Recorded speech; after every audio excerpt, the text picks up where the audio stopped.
जिंदगी में यही कमाया, लॉन्डे हॉट बोलते। हमारे फादर साहब अभी रिटायर हुए हैं 4 साल पहले। एक बार हमारे पापा टीवी देख रहे, पापा लोग टीवी कैसे देखते हैं ना, कि ये शहर किसने बसाया? मैंने। ये देश कौन चला रहा है? मैं। लोग सांस किसकी वजह से ले रहे हैं? मेरी वजह से। तो हमारी मम्मी आई, कह रही अजी सुनते हो? इतने प्यार से बोला, मेरे तो हाथ से निवाला छूट गया। तो मैंने देखा ये लोग क्या बात करते थे। मम्मी ने जैसे बोला अजी सुन रहे हो, पापा ने टीवी बंद किया, तकिया लगाया, शॉल ओढ़ के मुंह ढक के सो गए वो आदमी। मैंने कहा ये लोग करते क्या रहते हैं, जरा देखूं तो मैं साइड में खड़े होकर देख रहा हूँ, हमारी मम्मी और हमारे पापा बात कर रहे हैं। मम्मी कह रही क्या हुआ? पापा कह रहे मम्मी कह रही सुन रहे हो? पापा कह रहे नहीं। फिर मम्मी ने शॉल हटाई, कर क्या हो गया है? कह रहा मुझे बुखार हो रहा है। मम्मी ने टच किया, बोले कहाँ हो रहा है? गर्म तो नहीं लग रहा है? तो कह रहे कि हड्डी का बुखार है, 2 घंटे बाद चढ़ेगा। Okay fine, great, good, I agree. फिर कह रहे, फिर मम्मी ने जो बात बोली, उसके बाद से मेरा और मेरी मम्मी का रिलेशन हमेशा के लिए चेंज हो गया, है ना। मुझे नहीं पता था कि मेरी मम्मी भी तो लड़की है और बिल्कुल आप जैसी है, सेम मेरी माँ, है ना। उन्होंने कहा कि मुझे एक सगाई के फंक्शन में जाना है और मेरे पास सगाई में पहनने लायक कपड़े, और क्या हम क्या 3 भाई थे ना, तो हमारे घर में सेंसिटिविटी और मेकअप का सामान दोनों नहीं आ पाए।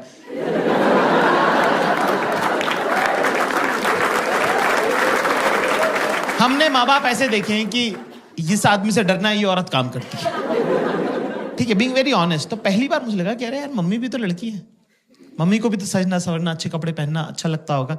तो मुझे बड़ा प्यार आया, लाड़ आया मम्मी पे। तो मैंने मम्मी को बोला कि मम्मी मैं लेके चलता हूँ आपको शॉपिंग में, मेरे साथ चलिए, राइट, है ना। तो मेरी मम्मी बिल्कुल आप लोगों की जैसी लड़की है, बिल्कुल बेसिक टिपिकल गर्ल, कि जो भी लड़का ध्यान दे रहा है उससे मैं क्यों बात करूं, इग्नोर कर रहा है, उसी में तो घुसे रहना है 24 घंटे। भाई अगला बंदा टस से मस नहीं हुआ। जैसे सारी अरेंज मैरिजेस होती है, मेरे साथ ही जाना पड़ा। मैंने गाड़ी में मम्मी से पूछा, मैंने कहा मम्मी पापा आपको शॉपिंग कैसे कराते हैं? अच्छा, हमारी मम्मी पापा की है चाइल्ड मैरिज, तो मेरी मम्मी को पता भी नहीं, कंपैरेटिव भी नहीं है मेरी मम्मी के पास कुछ, कि कुछ और क्या हो सकता था बेटर। जो पापा ने सिखा दिया वही फाइनल है। तो मैंने पूछा मम्मी पापा आपको शॉपिंग कैसे कराते थे? तो मेरी मम्मी ने बताया मुझे कि पापा इंदौर में मम्मी को स्कूटर पे लेके जाते हैं बाजार, और वहां बाजार पहुंचने के बाद कहते हैं कि 10 मिनट है तेरे पास, मैं स्कूटर बंद नहीं करूंगा, अगर तू वापस नहीं आए तो चला के घर चला जाऊंगा। पापा के लिए रिस्पेक्ट और मम्मी के लिए बुरा मुझे एक साथ लग गया कि ये अलाउड है क्या? मेरी मम्मी के साथ ऐसे कैसे किया, पर ये अलाउड है क्या?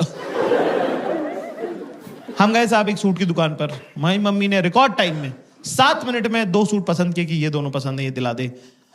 7 मिनट में 2 सूट, मेरा तो दिमाग खराब हो गया। मैं पैसे देने लगा था, अचानक से मुझे एक आइडिया आया कि मेरे पापा ने मेरे बचपन के इतने सारे प्लान्स खराब करे हैं,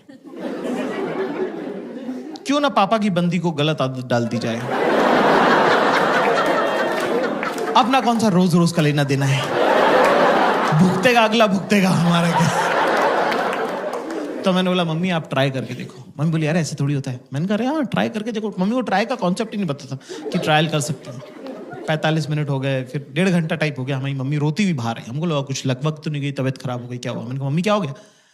कह रहे कुछ नहीं, मेरा लड़का बेचारा 1.5 घंटे से बाहर खड़ा हुआ है, तेरे पैर दुख रहे होंगे बेटा। ये सुन के मेरी भी आंखें छलक गई, मेरी भी आंखों में आंसू आ गए। मैंने कहा मम्मी आपको पता नहीं है पिछले 10 साल में आपके बेटे के साथ क्या क्या हुआ है। बाप 3 दिन सारा के बाहर खड़ा रहा हूँ। Girls in the house give me chair.